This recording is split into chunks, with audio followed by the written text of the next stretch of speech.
At 2 in the morning on a freezing winter night, in a Brookline mansion where the last champagne glasses had just been carried away, a woman in a maid's uniform sat down on the cold stone step outside the service door and didn't get up. Her coat was buttoned, her bag was already on her shoulder. Everything about her said she was leaving, except that she wasn't. In her hands was a dented cookie tin, held so tightly her knuckles had gone white. Her name was Maeve Halloran. She was 27. She'd been cleaning that house for 4 months, and the man who owned it didn't know her name. Enzo Marchetti was 34. In the North End of Boston, men twice his age stood up when he walked into a room, and waiters' hands shook when they poured his wine. He'd never once had to raise his voice to get what he wanted, because everybody already knew what he could do. That night he'd stepped outside to avoid going back into his own house, the way he'd been avoiding it for months. He almost walked right past the woman on the step. Almost. Then he stopped, because he'd assumed something simple, and he wanted to be polite about it. So he asked her if she was waiting for someone. She looked up and answered him without any drama at all, the way you'd mentioned the weather. She said she wasn't waiting for anybody. She just wasn't used to going home to an empty apartment yet, and she'd sit a little longer, and then she'd go. That was all she said. And Enzo Marchetti turned his face away, raised a hand to it, and was startled to find it wet. He hadn't cried in 15 years. Not at his father's funeral, not at his mother's. He didn't understand what had just happened to him, and standing there on his own back step, he was furious about it. Maeve looked politely out at the driveway and pretended not to notice. Neither of them said another word. She got up a few minutes later, thanked him for the night, and walked down toward the bus stop with that tin still held against her chest. And Enzo stood there in the cold long after she'd gone, because something in that sentence had gotten inside him and he couldn't work out how. He'd spend the next few weeks finding out. If this kind of story moves you, give it a like so we know to keep telling them. Share it with someone who's had to be strong for a long time without anyone noticing. And subscribe, because there's a new story here for you every week. Now let's go back to that cold stone step, and to the woman with the cookie tin, and find out what she was really doing in that house. Several hours earlier, while the mansion was still ablaze with light and music still threaded its way through every hallway, Enzo Marchetti stood in the east room with a glass of wine he had raised no more than twice the entire evening. People didn't come to his private annual gathering merely for the hospitality. They came to be seen, to receive a single nod from him, so that the next day they could tell someone they had stood only a few steps away. He knew it, and he allowed it to happen, because that hunger was precisely what kept everything in his house running smoothly, without anyone ever needing to raise a voice. Near midnight, a man whose hair had gone more than half gray came looking for him. He owned a small transportation company on the south side of the city, and had once sat at the same table as Enzo's father many years before. That night, he approached with the look of someone who had spent the entire week rehearsing his words alone in his car. He spoke of a terrible business season, of canceled contracts, of needing a little more time on that loan, only a little more, and he made promises. Enzo listened to all of it. He didn't interrupt once, didn't frown, and didn't look away. He listened in a way that gradually made the other man speak more slowly, then more quietly, and finally fall silent altogether. Because when someone listens that intently, without allowing a single emotion to cross his face, a man begins to wonder how many things he has just said that should never have been spoken aloud. When the man finished, Enzo nodded and told him it was all right. He could take more time, as much as he needed. He didn't have to scramble for money under pressure. The man released a long breath, his eyes growing slightly red, and began to thank him. Enzo let him finish. Then, in the same gentle voice he might have used to mention the weather, he added that beginning the next morning, the transportation company would still bear the man's name. The sign would remain where it was. He would continue sitting in the same office, signing the same papers, and his employees would still call him director as they always had. Only one very small thing would change, something no one but the two of them would ever know. From that moment forward, he worked for Enzo. No one nearby heard those words. No fist struck a table. No one was asked to leave. The man stood motionless for several seconds, then nodded, tried to smile, and reached out to set his wineglass on the table. It tapped softly against the wood because his hand was trembling. He wished Enzo a good evening and offered his gratitude. Enzo accepted with a nod and reminded him to eat something before leaving, because there was still food in the kitchen. That was the whole of it.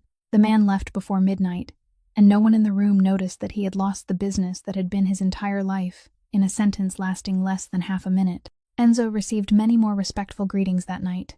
Men old enough to be his father, with snow-white hair and wedding bands worn smooth by time, rose from their chairs when he passed, even when he didn't look in their direction. One server poured him wine with such unsteady hands that the mouth of the decanter struck the rim of the glass several times. The man murmured an apology, and Enzo merely shook his head and said it was all right. He had lived with such things for so long that he no longer noticed them. People feared him not because of anything he had done to them, but because they knew what he could do, and that knowledge did almost all his work for him. He had never needed to raise his voice in his life. When the final guests had gone, and the sound of car doors closing along the driveway became farther and farther apart, the house began to darken one room at a time, and Enzo realized he was standing motionless at the foot of the stairs.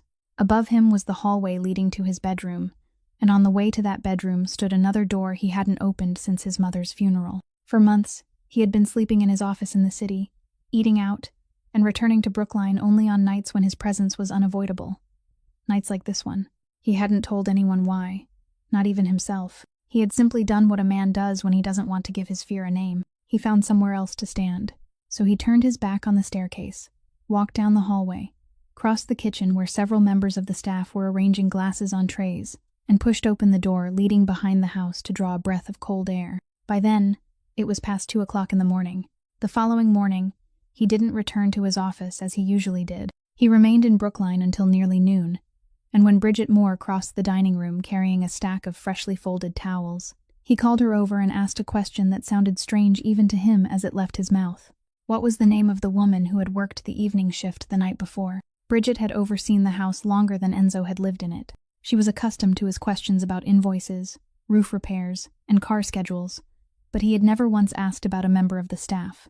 She stopped and looked at him briefly, as though waiting for him to say something more to make the question clear. When he didn't, she set down the towels and said she would get the ledger. He stood there and waited for her to bring it.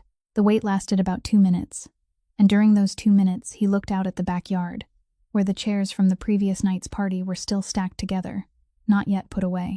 Then he realized that to learn the name of someone who had lived within the daily rhythm of this house for months, a book had to be opened.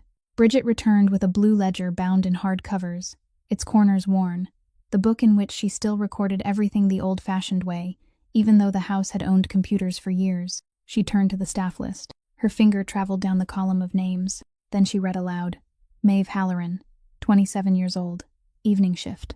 Something very small happened when she spoke that last name. Her finger stopped on the page for half the length of a breath. No longer, then continued moving as usual. Enzo was looking out at the yard and didn't see it. He asked when Maeve had begun working there, and Bridget said she had started at the end of summer, exactly 4 months earlier.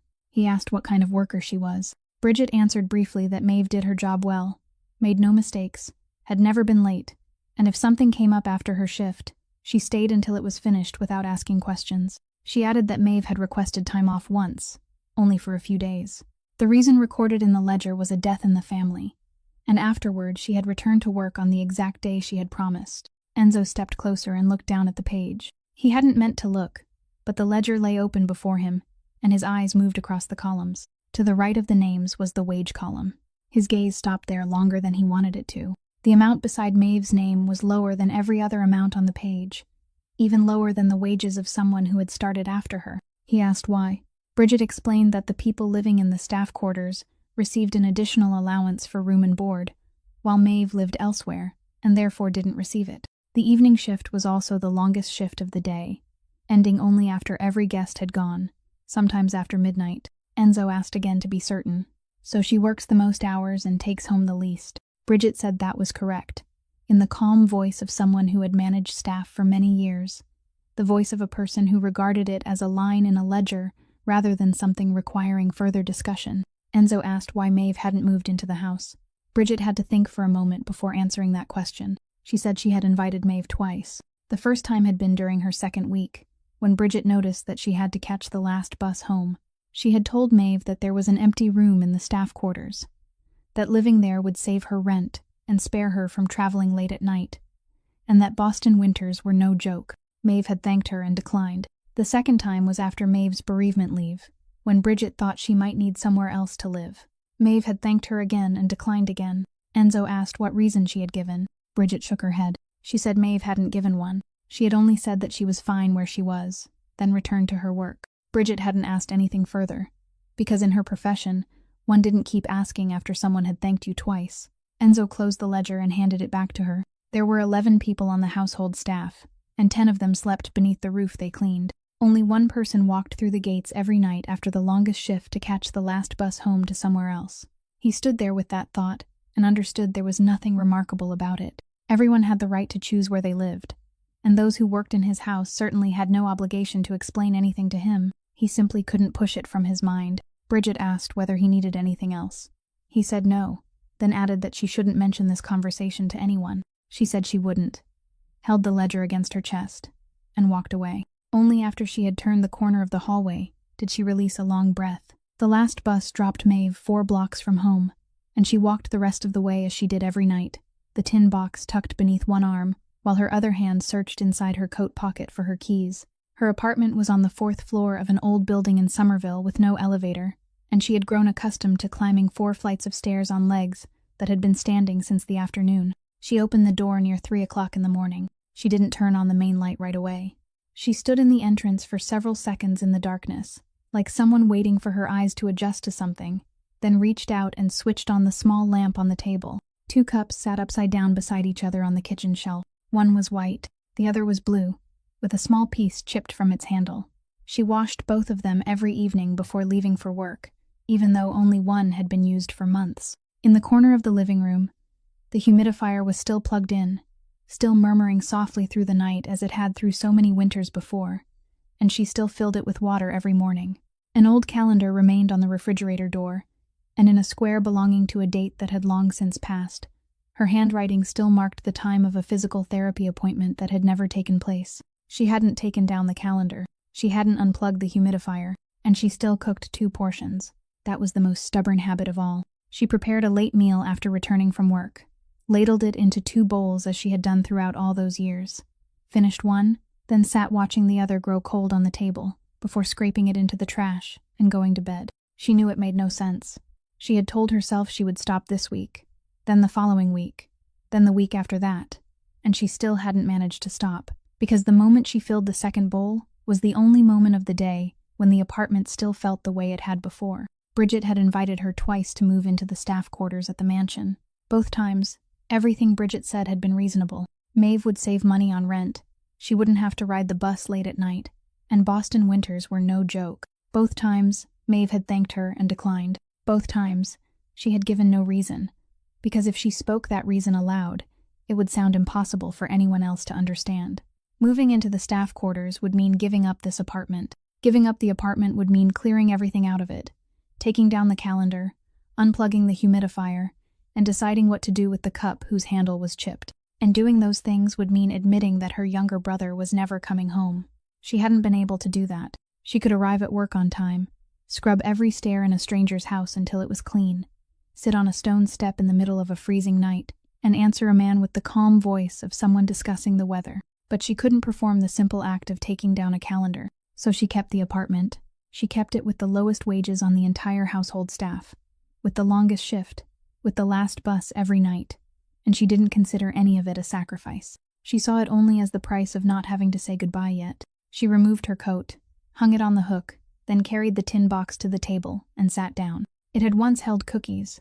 The picture on its lid had faded beyond recognition, and one corner had been dented for a very long time. She opened the lid, tilted the box, and poured several pieces of blue-glazed ceramic onto the table. Then she counted. She counted slowly, 1 piece at a time, pushing each one to the left after she finished, her lips moving with the numbers. The largest piece was half the size of her palm and still curved in the shape of the neck. One fragment was no larger than the tip of her little finger, and she had to narrow her eyes to pick it up. Another still held one entire wing, its glazed lines smooth and even, the kind of evenness only a hand that had practiced the same craft for decades could create. She finished counting. 11 pieces. Still 11, just as there had been the night before, and the night before that, and every night since, the day she had gathered them from the concrete floor and placed them into the nearest box she could find. She didn't know why she counted them. She had counted them so many times that counting was no longer necessary. But every night she counted, and every night the number remained the same, and something about a number staying unchanged made it a little easier for her to breathe. Then she gathered the pieces together, swept them into her palm, dropped them back into the box, closed the lid, and placed it on the shelf beside the 2 cups. Beyond the window, the sky was still dark. She had 4 hours left before she needed to wake, and the following day, she would return to the house in Brookline, where there was a room she still hadn't been able to enter after 4 months. She hadn't come to that house because she needed a job. Before then, she had worked the night shift for a contract cleaning company. The kind of job where they handed you a uniform, a list of addresses, and a cleaning cart, then dropped you at a different building every week. One night, she was assigned to clean the storage area behind an auction house in Back Bay, and while wiping down a row of long tables against the wall, she noticed an open delivery ledger, the kind employees filled out by hand because it was faster and entered into the computer later. Her eyes passed over it the way people glance at someone else's writing without truly reading, until she reached one line and her entire body stopped in the middle of wiping the table. The entry listed a blue glazed sparrow, followed by the maker's name abbreviated under her mother's surname, delivered to an address in Brookline, and in the recipient column was a family name that everyone living in Boston knew. She stood there for a long time with the cleaning cloth in her hand.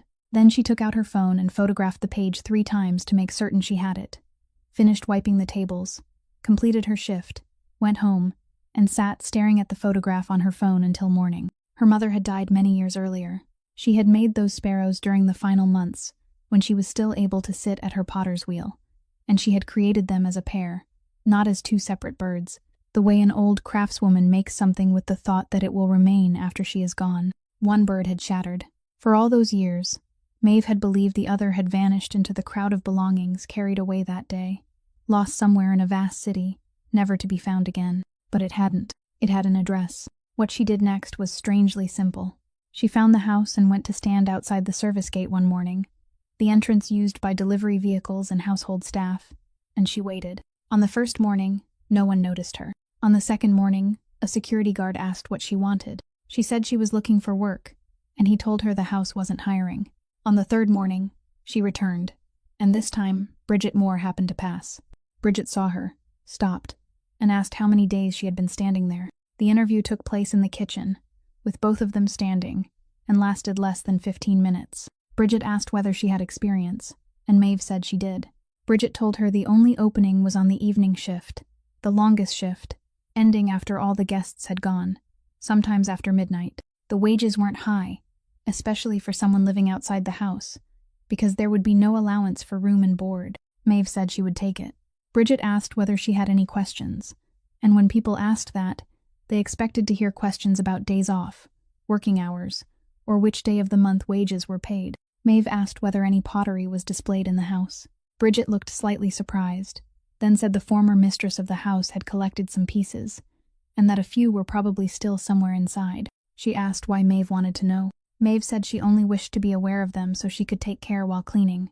Bridget nodded and said that was good, because the previous worker had broken a lamp. Then she hired Maeve to begin the following week. During the 4 months since that day, Maeve had cleaned nearly the entire house. She had cleaned both sitting rooms, the formal dining room, the smaller dining room, the library, the hallways on the first and second floors, the guest bedrooms, and even the storage room where no one remembered what had once been stored. She cleaned more carefully than necessary, and she moved slowly wherever there were shelves, glass cabinets, or display cases. She had seen all kinds of things in that house: large vases, several bronze statues, and an antique tea set inside a glass cabinet in the hallway. She hadn't seen a single bird, not one, anywhere, in any room she was permitted to enter. And that was the problem, because at the end of the second-floor hallway was one room she had never been able to enter. It had belonged to the former mistress of the house, who had died more than a year earlier. The door was always locked. Its key wasn't on the common ring used by the household staff. It was kept on the private ring Bridget wore at her hip, and no one was allowed inside unless Bridget opened the door herself. Maeve had asked once, very carefully, whether the room needed cleaning. Bridget had only said the room was to be left as it was, then changed the subject. It happened one evening the following week, when Enzo went down to the kitchen for water and stopped at the bend in the hallway because he heard someone speaking behind a partly open door. Maeve stood beside the storeroom entrance with her phone held between her shoulder and her ear, a cleaning cloth still in one hand, and she was speaking to someone in a voice he had never heard her use before, the voice of a person who had repeated the same thing so many times that she no longer held any hope that repeating it again would make a difference. She said yes, she knew. She said she understood that the account had been transferred to their company. She said the person named on the account had died, that she had sent proof of the death twice, and asked whether they had received it. Then she remained silent for a long time, while the person on the other end spoke, and when she answered again, her voice was just as calm as before. She said she would pay. She was only asking to pay by the month, and she wanted to know the lowest amount they would accept. She wrote a number in the palm of her hand with a ballpoint pen. She thanked the person, ended the call, stood motionless for several seconds, then slipped the phone into her apron pocket and returned to her cleaning cart. Enzo stepped back into the darkness of the hallway and waited until the sound of the cart's wheels had faded completely. The following morning, he called his attorney. He didn't give a name. He provided only a few details and told the attorney to find out where the debt was currently held. When the attorney called back to report that a collection company had purchased it from the hospital, Enzo told him to buy the entire account and close it. The attorney asked whether the name of the person making the payment should be included. Enzo said no. He believed that was the end of it, and for several days, he didn't think about it again. But companies like that always sent letters. They sent letters when they opened an account, letters when they demanded payment, and letters when an account was closed, because that was the procedure. The letter arrived at the Somerville apartment near the end of the week. A single printed page stating that the debt had been paid in full by a third party, that the account was officially closed, and that no further obligation remained. Maeve read it 3 times. She didn't cry out or collapse into a chair. She simply folded the letter along its original creases, placed it in her coat pocket, and carried it to work the following evening. At the end of her shift, after every guest had gone and some of the lights in the downstairs rooms had been turned off, she went upstairs and knocked on the door of his office. She was still wearing her uniform. She still held the hand towel in her left hand because she had come straight from her work and hadn't thought to put it down. He told her to enter. She approached the desk, placed the folded letter on the wood, and pushed it toward him. He looked at the paper and then at her, and he didn't ask how she knew, because they both understood that there was no one else in the city who could have done it. She said she had come to return it to him. He said it was only a piece of paper, and whether she kept it or not wouldn't change anything. She said that was true, it wouldn't change anything, and that was precisely what she had come to tell him. Then, in the same calm voice, she said he had paid a large sum of money for someone he didn't know. He didn't know that person's name. He had never asked who that person was to her, how old they had been, or how long they had spent in the hospital. He had merely overheard a few sentences in the hallway, made a phone call, and settled everything before lunch. She said that when someone did such a thing, it wasn't kindness. Kindness required people to know at least something about one another. What he had done was a way to keep from having to think about her anymore. A way to stop the sound of her voice on the phone that night from lingering in his mind. She understood that. She wasn't angry with him for it, but she wouldn't accept it. He sat in silence. In all his years, no one had ever stood before him and spoken to him that way. And the strange thing was that he didn't feel angry. He felt something unfamiliar, as if someone had just spoken the proper name of an object he had kept in his house for years, without ever knowing what it was called. He said the debt had been closed and couldn't be reopened. She said she knew. She thanked him, then said she would find a way to repay him, no matter how long it took. Then she said goodnight and left. He watched her go. She crossed through the pool of light from the desk lamp, reached the door, and stepped into the hallway.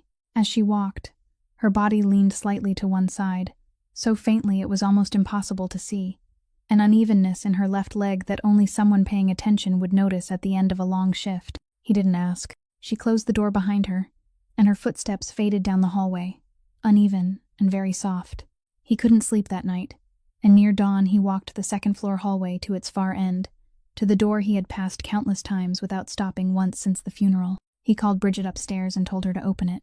She paused for a moment, then drew the private ring of keys from her hip, found the correct one among them, and inserted it into the lock. The door opened, and the first thing that struck him wasn't a memory, but a scent. There was no smell of dust. There was none of the damp mustiness that gathers in rooms kept closed for a long time. The room smelled of polished wood and carried the faintest trace of flowers. He stepped inside and saw that the writing desk was spotless. The glass cabinet held not a single smudge, and the curtains fell in perfect folds. On the bedside table stood a small vase holding several fresh white flowers, the inexpensive kind sold in bunches at supermarket flower counters. He turned to Bridget and asked who had done this. Bridget said it was Maeve. He asked who had assigned it to her. Bridget said no one had. She explained that a few weeks after Maeve began working there, she had asked whether the room needed cleaning. Bridget had told her it was to be left alone, and assumed that was the end of it. Then one day, Maeve asked again. She didn't ask to be allowed inside on her own. She said that if Bridget found it convenient, She could open the door for about half an hour once a week, let Maeve finish her work, then lock it again. Maeve wouldn't touch anything. She would only vacuum and wipe down the surfaces. Bridget had asked why she wanted to do it. Then she repeated Maeve's answer word for word. A dead person's room shouldn't be left to gather dust. Bridget said that was all Maeve had said. She hadn't explained further, and Bridget hadn't asked. Maeve bought the flowers herself, never entered them in the household expense ledger, never told anyone, and replaced them every week. Enzo stood in the middle of the room for a very long time. For more than a year, he had slept in his office so he wouldn't have to pass this door. He had eaten elsewhere, and returned home only on nights when his presence was required. And throughout all that time, a woman he didn't know, who worked the longest shift and received the lowest wages in his house, had entered this room once a week and wiped the dust from his mother's belongings. He told Bridget she could go downstairs. She left, closed the door behind her, and left the key in the lock. He sat in the chair before his mother's writing desk, the chair he had climbed onto as a child while she wrote letters. He placed one hand on the desktop. Then he tried the drawer, and it didn't move. It had its own lock, and the key was on Bridget's ring beside the key to the room, the same ring she had worn at her hip for so many years. He called her back and told her to open it. Bridget unlocked the drawer, then withdrew again. There wasn't much inside. Several pens, a leather address book, and a few old cards. At the very back, resting on its side, was a box wrapped in paper from the auction house, the kind used to package an item after a buyer had paid. The seal across the lid remained intact. No one had ever opened it. He lifted the box and turned it in his hands. The label showed the delivery date, the name of the auction, and his mother's name as the buyer. He didn't open it. Something made him unwilling to open it at that moment, and he couldn't explain why, even to himself. He set it on the desk. Beneath the place where the box had rested was an envelope. It was white and sealed, and across the front was his mother's handwriting. The steady slant he recognized immediately, even though he hadn't seen it in more than a year. She had written the name of a family. Beneath it was the name of a street in the North End, Prince Street. There was no stamp. There was no postmark. It had never been sent. He sat holding the envelope for a long time before opening it. There were two things inside. The first was a check, written and signed in his mother's hand, made payable to that family for a sum far greater than anything she ordinarily gave anyone. The second was a handwritten note, not long, only about 10 lines. There was no greeting. She went directly to the point. She wrote that she knew what had happened to their workshop, and she knew it should never have been allowed to happen. She wrote that she had asked questions within her own family, and had been told not to ask again. She wrote that she had found and purchased something she believed they would want to keep, and she hoped they would accept it along with the money, not as compensation, because she knew nothing could compensate for what had happened. In the final line, she wrote that she was sorry she had remained silent for so long, and that she could only hope the letter would reach them while there was still time. She signed her name. Beneath the signature, the space for the date was blank, as though she had intended to fill it in when she mailed the letter. She never sent it. She kept it in a locked drawer beside the unopened box, and she carried both secrets with her to the grave. Enzo sat for a very long time in the room that had been kept free of dust. He didn't yet understand everything. He didn't know what kind of workshop it had been, what had happened there, or why his mother had felt compelled to apologize to a family whose name he had never heard. He knew only one thing. During the final years of her life, his mother had lived with a debt she had never revealed to anyone, not even to him. He folded the note, slipped it into the inside pocket of his coat, broke the seal to look inside, and placed the box back into the drawer before leaving the room. A few days later, rain began falling in the afternoon, and still hadn't stopped by late that night. Enzo drove through the gate after midnight and saw her standing alone beneath the shelter at the bus stop across the street, both arms wrapped around her bag while the wind drove the rain beneath the roof. He stopped the car and lowered the window. She said she was waiting for the last bus, and that it would arrive in about 15 minutes. He told her that in 15 minutes she would be soaked, then opened the door. She remained where she was for a moment, and he knew she was weighing something that had nothing to do with the rain. Then she thanked him and got into the car. She sat with her back straight, still holding the bag in her lap, and gave him her address in the voice people used with taxi drivers. After they had traveled some distance, he asked how long she had lived in Somerville. She said several years. He asked who she lived with. She was silent for a few seconds, then said she used to live with her younger brother. Then she began to tell him, not because he pressed her, but in the way people sometimes tell things inside a dark car, when they don't have to look at the listener's face, and the steady sweep of the windshield wipers fills some of the silences. She said her brother had been born with a problem in his lungs, and the doctors had warned the family from the first days of his life. She said she was much older than he was. At the time, she had been in her first year at art school, and she had left as soon as she was old enough to become his legal guardian. Enzo asked whether anyone had forced her to quit. She said no one had. It was simply that only the two of them remained, and one of them had to work. She described the years that followed in the concise voice of someone who had told this story several times during job interviews. She worked the morning shift at a bakery and the afternoon shift at a cash register, then eventually moved entirely to night work because it paid more and, more importantly, left her days free to take her brother to the hospital. For years, her work schedule had been arranged around his appointments, not around anything she wanted.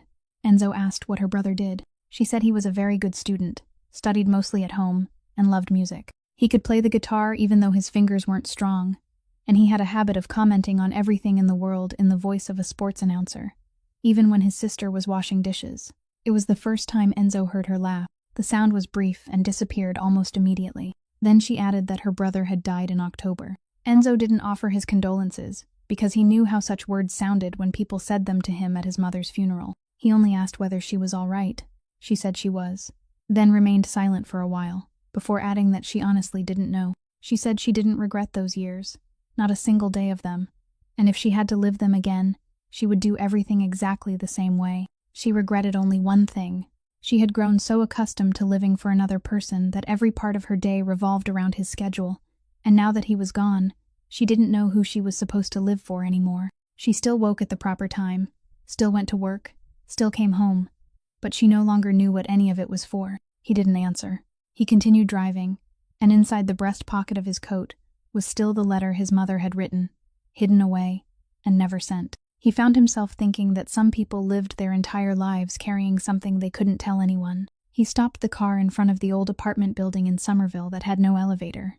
She thanked him and opened the door. Then before stepping out completely, she turned back and added one more thing. He didn't have to drive her home. And she wasn't saying that as a reproach. Then she went inside. He remained in the car and watched until a window on the 4th floor lit up. Upstairs, Maeve removed her wet coat, hung it on the hook, and put water on to boil. While she waited, she did what she always did on nights when sleep wouldn't come. She took out her phone, opened the recordings folder, and played the final file. It had been recorded one afternoon several weeks before her brother died, entirely by accident. She had intended to record the doctor's instructions about his medication, and had forgotten to stop it. In the recording, the television played softly. A spoon touched the side of a cup, and her brother's ordinary voice, warm with laughter, commented that everything his sister cooked somehow tasted exactly the same. Then he asked where she was working that day. Then he said something that made her sit motionless every time she heard it. "Sis, let me ask you honestly, are you looking for Mom's bird? Or are you looking for an excuse to have somewhere to go every night so you won't have to come home alone?"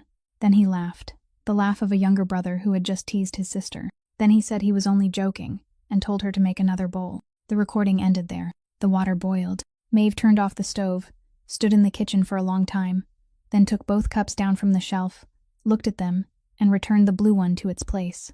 The words Prince Street remained in his coat pocket for several days, and he had looked at them long enough to realize that sitting alone and thinking wouldn't lead him to the answer. That afternoon, he went down to the ironing room on the ground floor, where Maeve stood beside the table with an iron in her hand, and closed the door behind him. He didn't circle around the subject. He asked whether she knew of a pottery workshop on Prince Street. The iron stopped midway through its motion. Then she placed it upright, carefully, the way people always did, to keep it from scorching the fabric, and raised her eyes to him. She didn't ask where he had heard about it. She didn't pretend to think. She said the workshop had belonged to her mother. He stood motionless. She continued, and once she began, her voice remained steady, as though she had rehearsed the story in her mind so many times that she no longer needed to pause and remember. Her mother had made pottery there since she was young. The small workshop occupied the ground floor, while the family lived above it, and Maeve's father handled the accounts and deliveries. Then business slowed one year, and they borrowed money. They borrowed it from the Marchetti family.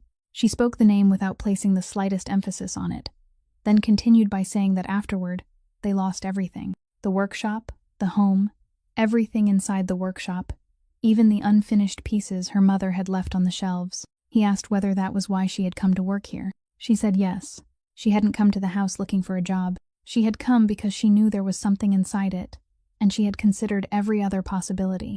Working as a maid was the only way someone like her could enter the private rooms of a house like this without anyone asking questions. He asked what she was looking for. She said that during the final months when her mother could still sit at the potter's wheel, she had made a pair of blue glazed ceramic sparrows. She had made them as a pair, not as two separate birds. One had shattered. Maeve had spent the past several months searching the house for the other and hadn't found it. She only wanted to see it again. That was all. He asked how the first bird had broken.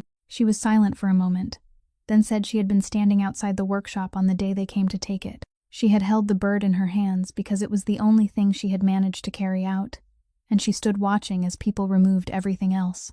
A man stood in the middle of the room holding a file, and the others called him the young master. She didn't remember his face. She only remembered that he signed his name, then handed the papers back to someone. Someone passed and struck her shoulder, and the bird fell from her hands onto the concrete floor. It shattered at that man's feet. He didn't bend down. He didn't look. He simply continued walking toward the door. Enzo stood there as a strange sensation rose inside him. It wasn't the memory of a face, because there was no face for him to remember. What he remembered was the sound.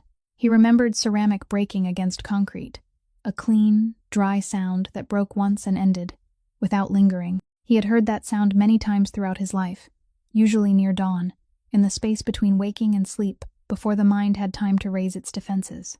Each time, he woke with an uneasiness he couldn't explain, got up to drink water, and forgot. Through all those years, he had never known where the sound came from. He told her that he remembered it. She looked at him without speaking. Then he said something that made even him feel cold when he heard it leave his mouth. He said he had been 25 years old, and someone had handed him a file. There had been no names in it. It listed a lot number, a street, an amount of money, and a date. He had been sent to that address to finish the matter, and that was exactly what he had done. He reported that it was finished, then moved on to something else.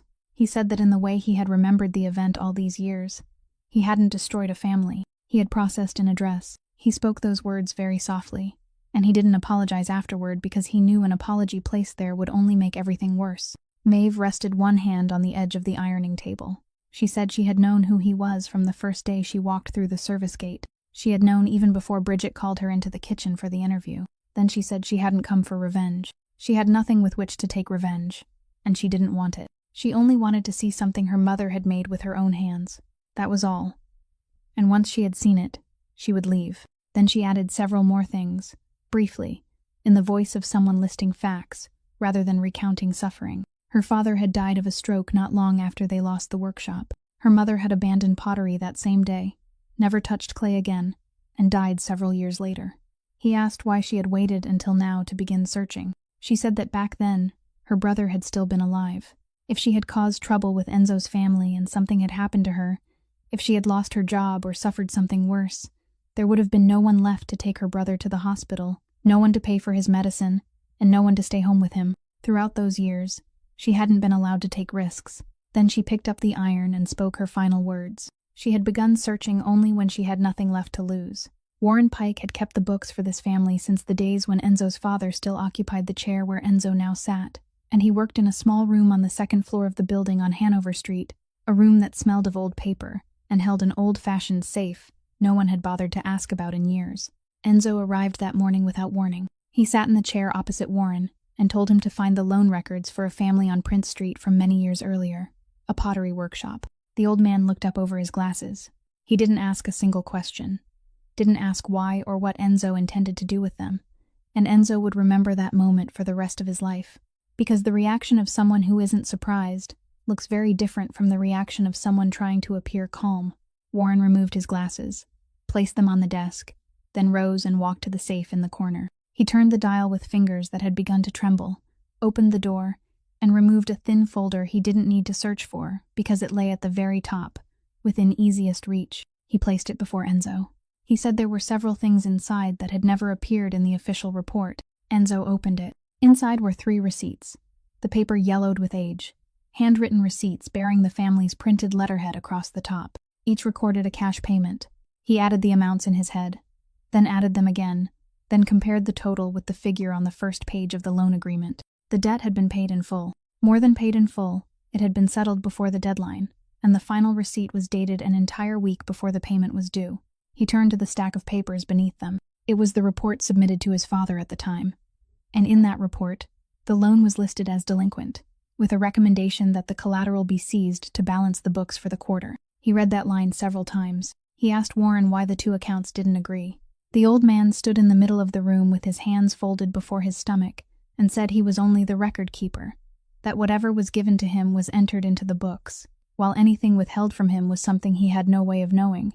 Then he added, more slowly than before, that there were certain things he had continued recording for himself, even though no one had told him to, and no one knew he was doing it. Enzo was looking down at the papers, so he merely murmured an acknowledgement. He turned to the final page in the folder.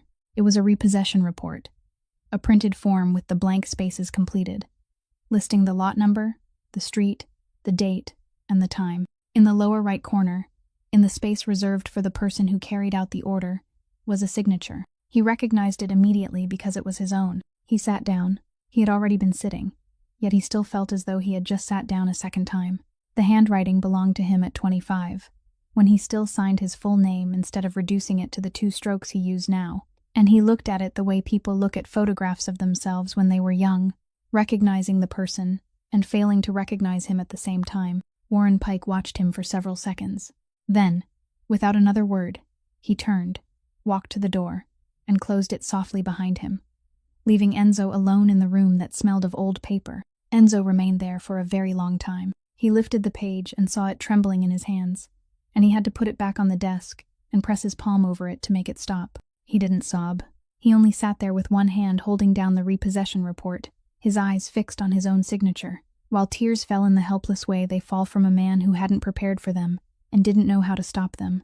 He thought of the woman who had stood holding an iron in the laundry room of his house, the woman who had told him she hadn't come for revenge. He thought of the weeks she had quietly dusted his mother's room and bought flowers with her own money. He thought of the letter his mother had written and never sent, and he understood that she had known, that she had asked questions, that someone had told her to stop asking, and that she had remained silent until she died.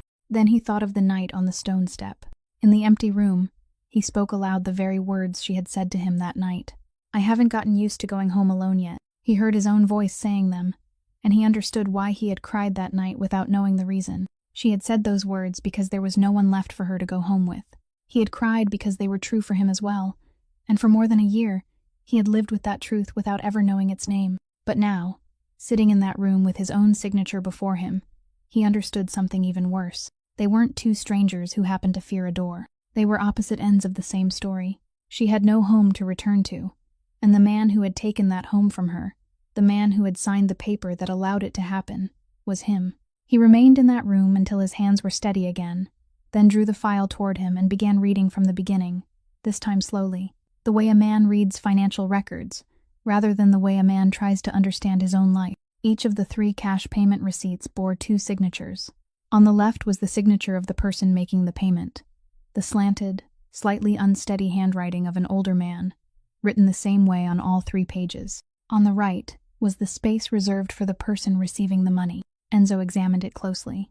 The signature was abbreviated, neat, and written quickly, and he had seen it on hundreds of documents in his own house over the years.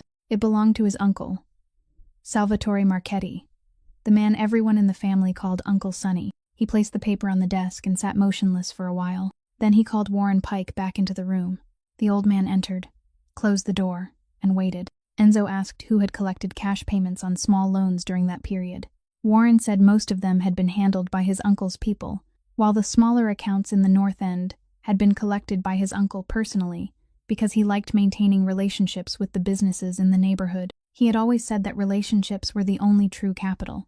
Enzo asked how the cash entered the books after it was collected. Warren said the collector signed a receipt for the customer, kept 1 copy, then submitted the money and another copy to the accounting department, which entered the payment according to that copy.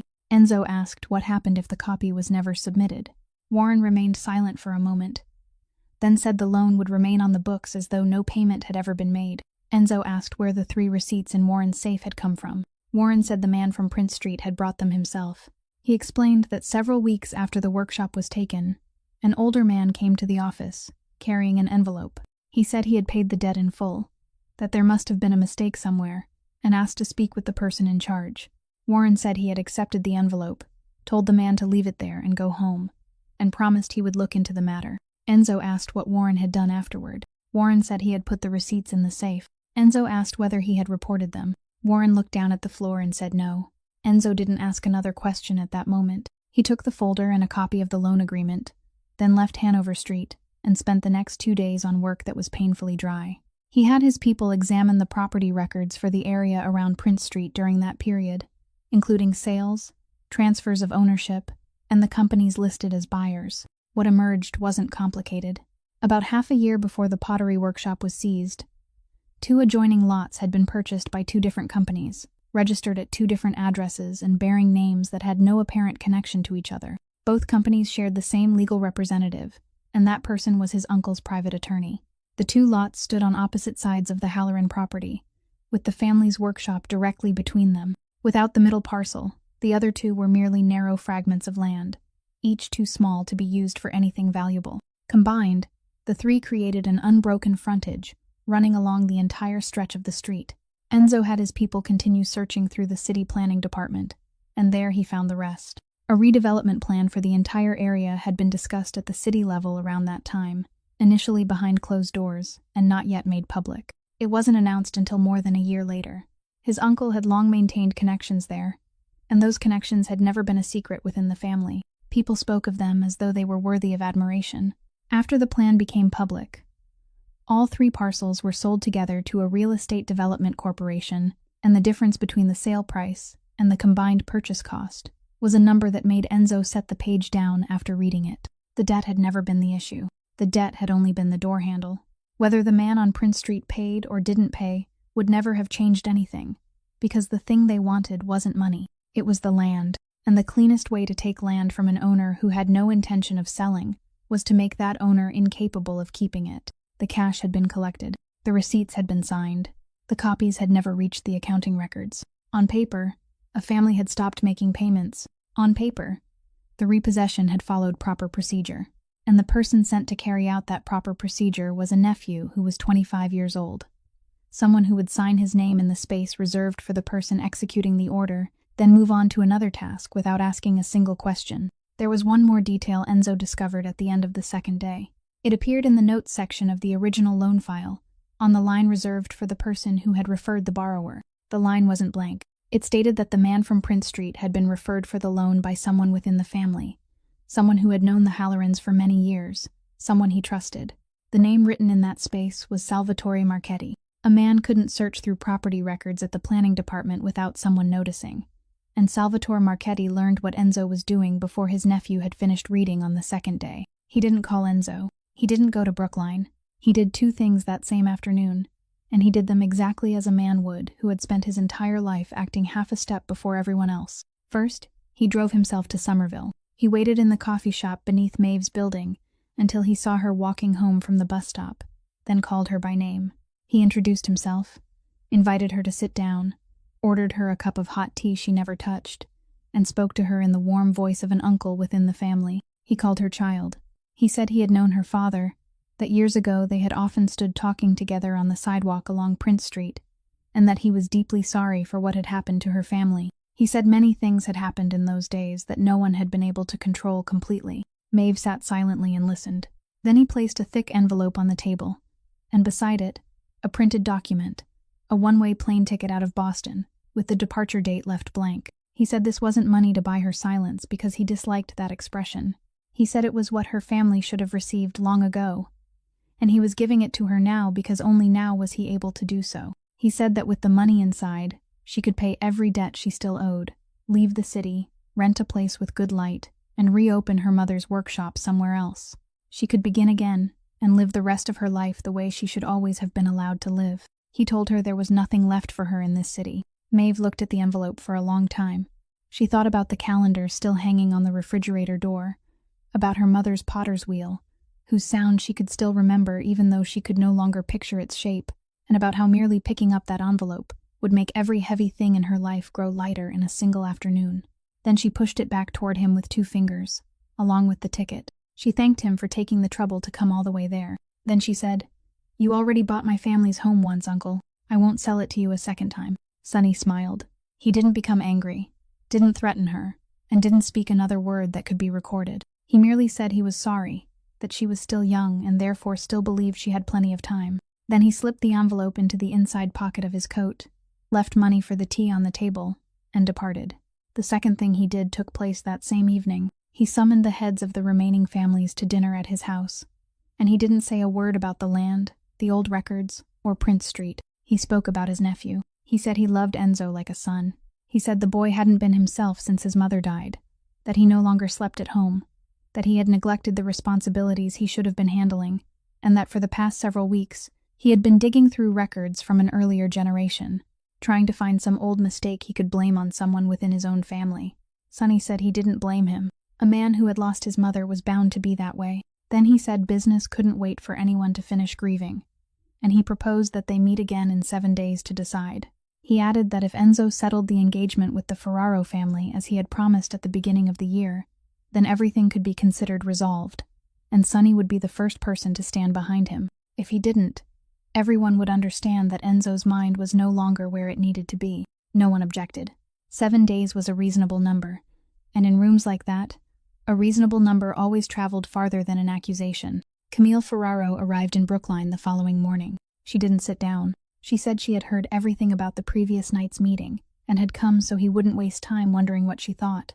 She didn't care what he had done when he was 25, and she didn't care who had been right or wrong over a pottery workshop the entire city had forgotten long ago. What mattered to her was that the two families had spent an entire year discussing the arrangement, and everyone had built their plans around it. Then she delivered her final words very slowly and very clearly. He could apologize to that girl as much as he wanted. He could pay her whatever he wanted, but he mustn't bring a maid to the banquet table of two families. She walked out, and the sound of her heels faded across the stone floor. That afternoon, Enzo had his people verify one final thing, and what they found made those 7 days no longer his concern alone. The 3 parcels on Prince Street had never been touched after they were sold to the Development Corporation that year. The project had remained idle all this time, and the decaying warehouse built over the old workshop site was still there, locked, filled with cobwebs, and ignored by everyone. But the contract remained in force, and it contained a provision allowing whoever held decision-making authority within the Marchetti family to approve the final phase at any time. Once that phase was approved, the machinery would move in. If Sonny occupied that chair after 7 days, the first document he would sign would authorize the final phase, and within about 10 days, the ground where Maeve's mother had once sat at her potter's wheel would no longer exist. Every winter, Bridget Moore conducted a routine inventory of everything in the house, and that season she began later than usual due to the demands of the recent house gathering. Uncle Sonny had called to ask how things were going at the house, whether she intended to conduct the inventory, and which day she planned to do it. She had answered his questions, as she would have answered anyone in the family asking about something of no importance. She opened each room in turn, and that evening, they reached the room at the end of the second-floor hallway. Maeve asked to assist her. She said she could help with the records so the work would go faster. And Bridget agreed because Maeve was the only person in the house familiar with the room. They worked until nearly midnight. Bridget read the list aloud while Maeve recorded each item. And when Bridget opened the writing desk drawer to verify the final entries, she was called downstairs because a delivery vehicle had arrived late. She told Maeve to finish writing and said she would return to lock the room. Maeve was left alone in the room with the drawer open. She stood looking at it for a while. Then she set down the inventory book, reached inside, and removed the auction house box resting at the very back. The seal had been broken, but the lid remained closed. She opened it. Inside, nestled in tissue paper, was a blue glazed sparrow. She lifted it with both hands, the way someone holds something she knows can never be replaced. She didn't cry. She only stood there, turning it very slowly in her palms, studying the line of glaze across its back and the small mark beneath its belly that her mother had carved into everything she created. Then she returned it to the tissue paper, closed the lid, and placed the box exactly where it had been in the drawer. The entire thing lasted about 30 seconds. The following morning, the box was gone. Bridget discovered the loss when she went upstairs near noon to lock the drawer, and less than an hour later, the entire household staff was summoned to the main kitchen. The head of security brought down a computer and played the footage from the second-floor hallway camera the previous night. On the screen was a woman standing beside the writing desk, holding the box in her hands, opening it, and lifting the object inside. No one in the room said anything. No one needed to. Then they began opening bags. They proceeded in order from the beginning of the line, and each person had to place a bag on the kitchen table and stepped back while someone else searched it. One person laughed nervously, another blushed, and another stared at the floor. When Maeve's turn came, she placed her cloth bag on the table and stepped back exactly once, just as everyone before her had done. They removed a partly empty bottle of water, a ring of keys, a thin wallet, a small notebook, a pair of worn wool gloves, and a box of inexpensive pain medicine from a discount drugstore, its blister pack almost empty. They placed each item neatly on the table in a single row where everyone could see it. Then they turned the bag inside out and shook it. Nothing fell. Bridget stood at the far end of the kitchen with both hands clasped tightly together. She opened her mouth to speak, then looked at the computer screen, still frozen on the image of Maeve's hand holding the sparrow, and no words came. Bridget had opened the room the previous night. Bridget had gone downstairs and left Maeve alone. Anything she said now would pull her into the matter, and she knew it, and that knowledge held her mouth closed. They questioned Maeve. They asked when she had taken it, whom she had given it to, and whether she had anything to say. She stood straight with both arms at her sides and said she hadn't taken it. They asked why she had picked it up, and at that precise point, she fell silent. She could have told them everything. She could have spoken her mother's name, told them about the workshop on Prince Street, explained why she was in that house, and said that the object inside the box had been shaped by her mother's own hands. But if she spoke those things now, in that kitchen, with her bag turned inside out on the table and her medicine exposed before more than a dozen people, every year of her family's life would be reduced to a plea. It would become an excuse she offered to keep from being dismissed. She wouldn't allow those years to be used that way. So she stood there and said nothing. Enzo arrived in the middle of it. He stopped at the threshold and took in the entire room. The line of belongings arranged across the table, the bag turned inside out, the computer screen, and the woman standing straight in the center of the kitchen without looking at anyone. Camille stood beside the window. She neither accused nor defended Maeve. She only leaned toward him and said quietly enough that he alone could hear, "Do whatever you intend to do, but look carefully before you choose." Everyone in the kitchen turned toward him. 7 days remained before the meeting at his uncle's house. During those 7 days, a single rumor that he had protected a servant caught red-handed would be enough to settle everything before he ever had a chance to speak, and everyone in that room understood it as clearly as he did. He had about 30 seconds. She stole nothing. He spoke exactly those 3 words in the middle of the kitchen, and for a moment, the entire room fell silent. Then he told everyone to gather their belongings and return to work, and instructed the head of security to send him all the footage from the previous night, complete and unedited. Reviewing the full footage later that afternoon, Enzo found that one of Sonny's informants on the staff had taken the box right after Maeve left, attempting to frame her, and Enzo had it quietly recovered before dusk. But there are things a single sentence can't undo. Her private belongings had been displayed on the kitchen table before more than a dozen people. Her bag had been turned inside out and shaken, and something remained in the eyes of those standing there that wouldn't disappear merely because the master of the house had spoken 3 words. Maeve placed each item back into her bag slowly, without looking at anyone. She put away the water bottle, the ring of keys, the wool gloves, and the box of pain medicine, which she tucked into the innermost compartment. Then she told Bridget she was resigning. Bridget asked her not to rush, said she would speak to them again. But Maeve shook her head and said Bridget had treated her kindly throughout the past several months, and she was grateful for it. She changed out of her uniform, folded it, and placed it on the table in the changing room. Then she removed the tin box from her locker, slung her bag over her shoulder, and left through the staff entrance. On the stone step outside the rear door, she adjusted the strap of her bag, and the tin box slipped from her hands. It struck the stone, the lid sprang open, and the ceramic fragments scattered. She knelt beneath the pale light of the porch lamp and gathered each piece, counting them with her eyes to make certain none was missing, then returned them to the box and closed the lid. The bottom of the tin now had another dented corner. She held it against her chest and walked to the bus stop. It was late when she reached the apartment in Somerville. She didn't turn on the main light. She placed the box on the table, sat down, and opened it to count the pieces once more, for the final time. Because beginning the next day, she would no longer have a job to go to, and she didn't yet know what she would do. She tilted the box and poured the ceramic fragments onto the table. Something else fell out with them. It was a piece of paper folded into 4, yellowed and softened by time, stuck beneath the lining at the bottom of the box. The fall on the stone step had loosened one corner of that lining, allowing the paper to slip free. Maeve picked it up. She had seen it many times throughout her life, when she was a child and her mother opened the box to take out money for groceries. In Maeve's mind, it had always been one of her father's old bills, the kind of paper adults tucked into places like that and forgot. She unfolded it. It wasn't a bill. It was a receipt, bearing a printed heading at the top, the same heading she had seen on countless envelopes and documents in the Brookline house during the past several months. Beneath it, a handwritten line recorded the amount and stated that it was the final payment on the loan agreement. The person making the payment was named as her father. On the left, in the space reserved for the payer, was his signature, slanted and slightly unsteady. The handwriting she recognized immediately, the signature she had seen on her school report books and on her brother's medical papers. The date on the receipt came before the day they had arrived to take the workshop. She sat there for a long time with the paper in both hands, and she understood how it had happened. The tin hadn't originally held broken pieces of pottery. It had been the family's money box, kept on top of the kitchen cabinet, where her mother took money for groceries and her father stored papers he considered important, hiding them beneath the lining so that anyone searching through the box wouldn't find them.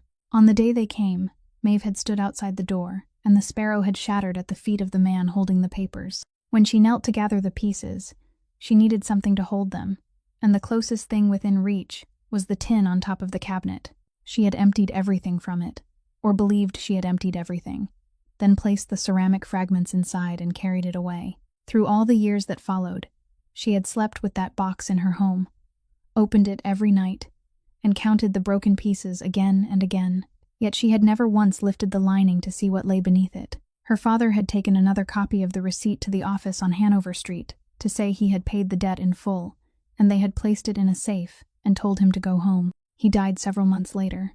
Meanwhile, the original had remained beneath the lining of the box his daughter had held against her chest for all those years, carrying it through 3 rented rooms, through countless night shifts, and even through that cold night on the stone step of the very house that had taken everything from them. Then she turned the paper over. At the very bottom of the reverse side was a short handwritten line and a second signature in the space reserved for a witness. The handwriting was rounded, even, and slanted slightly backward, written with the care of someone accustomed to keeping records. Maeve had seen that handwriting every day for the past 4 months, on the shift schedule posted in the changing room, on the notes left on cleaning carts, and throughout the blue ledger with the worn corners. It was Bridget Moore's handwriting. Maeve went to Bridget's home the following morning, a small apartment in Medford with several withered plants on the windowsill. Bridget opened the door, saw Maeve, saw the paper in her hand, and didn't ask a single question. She merely stepped back to let her inside, then sat down before Maeve had even taken a seat. Bridget said that at the time, she hadn't been a housekeeper. She had worked as Salvatore's secretary in the office, typing documents, arranging schedules, and occasionally being called in to sign as a witness for cash payments, because the family's rules required a third person to be present for transactions like those. She had signed many such papers and couldn't remember them all, but she remembered this one. She remembered because it had been the final payment on a contract, and the man who brought the money had shaken her hand, thanked her, and said it was finished, that his family could finally breathe again. Then, several months later, she heard that the workshop on Prince Street had been seized for failure to pay. Maeve asked what she had done. Bridget said she had asked questions. She had gone to Salvatore and told him there must have been a mistake, that she clearly remembered the debt being paid in full because she herself had signed as a witness. She said he had listened with great kindness, thanked her for being so careful, then told her that financial records were more complicated than she understood, and that she shouldn't concern herself with the matter any further. The following week, he transferred her to the house in Brookline as its housekeeper, raised her wages, and gave her easier work. He said it was a reward for her years of loyal service. Bridget said she had understood. She had understood perfectly, and she had remained silent. She said her husband had died young, that she had raised her child alone, that the wages and the job were everything she had, and that she hadn't known where she would go if she lost them. Then she spoke about the job application. On that morning, she had passed the service gate and seen someone waiting there, and when Maeve handed over her papers, Bridget read the name Halloran and stood motionless for a while with the page in her hand. She had known immediately who Maeve was. She also knew she should have told her the truth at that very moment, right there at the gate, but she hadn't. Instead, she had hired her. Bridget said she hadn't possessed enough courage to tell the truth. She had possessed only enough courage to open the door and let Maeve inside. Maeve remained silent for a long time. Then she asked Bridget only one question. If someone asked her about that signature now, would she speak? Bridget looked down at her hands and said she would. The meeting took place on the evening of the 7th day at Salvatore Marchetti's home in Winchester. In the formal dining room where 7 men sat around a long table, Enzo arrived alone. He brought no records with him. He had decided that if he laid everything out, the Halloran name would be placed in the middle of that dining table. People would ask who Maeve was. They would repeat the story of her bag being turned inside out in the kitchen, and he would have to defend her by dragging her into a room where she had no reason to be. So he sat down and remained silent. Sonny opened with warm words about family, difficult years, and how his nephew needed time to rest. Then someone knocked at the door. A servant opened it, and Maeve Halloran entered, still wearing the same old coat, the dented tin box held against her chest. The entire table fell silent. She walked to the head of the table, placed the box down, opened the lid, removed the paper, folded into 4, and spread it before them all. Then she said she was the daughter of the potter from Prince Street. Her father had paid the debt in full and before the deadline, and this was the final receipt bearing his signature, and the signature of the person who had received the money. She hadn't come to demand money from anyone. She had come to reclaim her father's name. Sonny laughed. He laughed the way people laugh at something absurd and said he was very sorry for the young woman. But the paper was a forgery. He said he knew that with certainty. It couldn't possibly be authentic, because the original documents had been destroyed long ago, and he was certain of that. The moment he finished, a chair scraped backward at the far end of the table. Warren Pike rose. The old man placed a leather notebook on the table, its corners worn away, the kind of book bought from an office supply store and used until every page was filled. He said he had kept the books for the family for 20 years. And during those 20 years, he had recorded every cash payment that passed through his hands in that private notebook, including the date, time, amount, recipient, and witness. He opened it to the exact page and pushed the notebook into the center of the table. Then he said that on that day, a man had brought the receipts to the office and said the debt had been paid in full. Warren had placed them in the safe and never submitted them.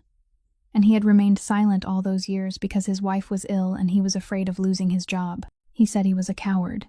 Then he said he had continued recording everything, even the things people told him not to record, and he had spent all those years waiting for someone to ask him a single question about them. No one around the table spoke. Sonny reached for the notebook and read it. His face didn't change, but his hand came down on the table with slightly too much force. Enzo rose. He didn't raise his voice. He never had. He told his uncle that he would keep the Marchetti name, keep his house and his car, and continue sitting at that table on holidays, and Enzo would never cast him out. But beginning that night, Sonny would never sign another document, hold another share, or decide another matter within the family. He would spend the rest of his life sitting and watching Enzo run the very thing Sonny had sold his honor to possess. Then Enzo called in his attorney, ordered him to bring out the records for the 3 parcels on Prince Street, and signed the middle parcel, the one containing the foundation of the old pottery workshop, over to Maeve Halloran right there, before 7 men representing 7 families. When Maeve walked out into the night, she left the dented tin box behind on the table, and Enzo quietly gathered it into his hands. During the weeks that followed, Enzo did things no one among the 7 families had expected. He closed the Marchetti family's entire lending operation, summoned every remaining debtor, settled the accounts, and erased any debt he knew had been burdened with excessive interest. He kept the construction company, the only part of his inheritance whose books he could examine without having to wonder what lay behind them. Then he put the Brookline mansion up for sale. People asked whether he regretted it, and he said he hadn't slept there in more than a year. So selling it merely put into writing something that had already happened long ago. He met Maeve one afternoon near the end of winter, in the coffee shop beneath her old building in Somerville, the same place where his uncle had once waited for her. He brought a paper bag and set it beside his chair. He didn't circle around what he had come to say. He apologized. He apologized for the day he carried the file to Prince Street and signed his name in the space reserved for the person carrying out the order. He apologized for spending all the years afterward telling himself the most comfortable version of the story, that he had merely processed an address, and for believing that version because believing it made his life easier. He apologized for living in the same house with her for 4 months and having to open a ledger before he knew her name. He said all of it, then stopped. And he didn't follow any of it with the word but. Maeve listened to everything. She lifted her cup of tea, then set it down again without drinking. She said he had returned the land, and she sincerely thanked him for that. But he couldn't return those years. He couldn't give her father back the morning he carried the envelope to the office on Hanover Street, and was told to leave it there and go home. He couldn't give her mother back the final seasons she should have spent beside her potter's wheel. He couldn't return the year of school Maeve had abandoned, or the afternoons she had stood behind a cash register while her brother waited alone at home for his sister to return. She said he could return a house, but he couldn't return a life, and she hoped he would never confuse those two things. He said he didn't. Then, he placed the paper bag on the table and pushed it toward her. There were two things inside. The first was the auction house box, the one his mother had purchased and kept in a locked drawer without ever opening. Maeve lifted the lid, moved aside the tissue paper, and found the blue-glazed sparrow resting there, whole and untouched, exactly as it had been on the day it left the hands that shaped it. The second object lay inside a smaller wooden box. She opened it and fell silent. It was the other bird. It had been restored piece by piece, and the cracks across its body hadn't been hidden. They had been filled with gold. 11 golden lines winding across the blue glaze and shining beneath the lights of the coffee shop. Enzo said there was a way of repairing broken objects like this, not by hiding the breaks, but by making them visible. He said only that one sentence, then stopped. Maeve reached out and touched a golden line running along the bird's wing. Then she cried. She cried for the first time in this entire story, the way a person cries after holding everything inside for too long and no longer having the strength to contain it. Her shoulders trembled. One hand covered her mouth, and the bird rested in her other palm. Enzo began to say something, then stopped midway because he realized he was crying too. This time, he didn't turn his face away. He sat there and allowed her to see him, and he said that on the night they had sat on the stone step, when she told him she hadn't grown accustomed to going home alone, he had cried without understanding why. Now he understood. He had cried because he was the man who had taken away the home she should have been able to return to. 1 year later, the pottery workshop reopened on Prince Street, on the exact foundation where the old one had stood, and the sign above the door bore the names of Maeve's mother and younger brother. Half the workshop was where Maeve worked and sold her pottery. The other half was a classroom that opened in the afternoons, free of charge, for people caring for relatives with long-term illnesses, people whose entire weeks were divided by medication times and hospital appointments. They came there for 2 hours in which their hands were allowed to do something else. The workshop glowed with light in the afternoons. Several children came with their parents and sat at low tables with clay covering their arms to the elbows, shaping crooked animals and laughing together. Maeve moved between the tables, bending to correct one child's work with a small touch, and praising another with a few words. On a wooden shelf beside the window stood 2 blue-glazed sparrows, one whole and one covered in golden lines, and the children always spent longer looking at the one with gold. Enzo lived in the small apartment above the workshop. He worked at the construction company during the day and returned there in the evenings. People in the North End still greeted him on the street, but no one had to rise when he entered a room anymore. Exactly 1 year from that cold night, after the class had ended and Maeve was locking the workshop door, he waited for her at the foot of the stairs and asked the same question he had asked 1 year earlier. "Are you waiting for someone?" Maeve turned to look at him and said, "No. Tonight, I'm not going home alone." This story leaves us with several simple truths. Respect for another person begins with the smallest things, knowing that person's name, asking how they are, because those who quietly clean and arrange our lives each day carry lives of their own, heavy with burdens we have never thought to ask about. A sincere apology doesn't lie in the guilt felt by the person who speaks it. It lies in whether that person has the courage to return what was taken. And finally, the cracks in our lives don't make us less valuable. Our value lies in whether we have enough courage to allow someone to help us mend them. If tonight's story touched your heart, please subscribe to our channel, leave a like, and share this video so that every day you will have more meaningful stories to hear. How do you feel about Maeve and Enzo? Which part of their story stayed with you the most? Please leave a few words in the comments, because we sincerely hope to hear the feelings that come from deep within your heart. To everyone watching this video, we wish you lasting health, a joyful life, and peace in every day. Goodbye, and we look forward to seeing you again in the next video.